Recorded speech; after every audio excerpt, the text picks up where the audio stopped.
বাংলাদেশ থেকে শেখ হাসিনা পালিয়ে যাওয়ার পরে কাদের মন সবচেয়ে বেশি খারাপ হয়েছে? চট্টগ্রামে ইসকন সমর্থকদের হামলায় নিহত সাইফুল ইসলাম আলিফের জানাজায় অংশ নিয়েছেন বৈষম্য বিরোধী ছাত্র আন্দোলনের আহ্বায়ক হাসনাত আব্দুল্লাহ এবং নাগরিক কমিটির সদস্য ও জুলাই শহীদ স্মৃতি ফাউন্ডেশনের সাধারণ সম্পাদক সার্জিস আলম। কিভাবে আমাদের এই মাদ্রাসার ভাইরা ওই মন্দিরে গিয়ে পাহারা দিয়েছে? বুধবার বেলা 11টার দিকে নগরের জমিয়তুল ফালাহ মসজিদ মাঠে এর নামাজের জানাজা অনুষ্ঠিত হয়। দ্বিতীয় দফার এই জানাজার নামাজে অংশগ্রহণ করেন তারা। এর আগে সকাল 10টার দিকে চট্টগ্রাম আদালত ভবন প্রাঙ্গণে আইনজীবী সাইফুল ইসলাম আলিফের প্রথম জানাজা অনুষ্ঠিত হয়।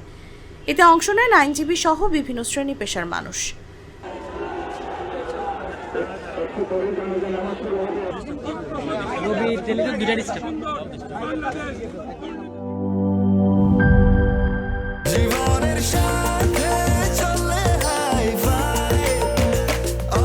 স্বাস্থ্যকর অল টাইম, সব সময় অল টাইম হেলদি লাইফ।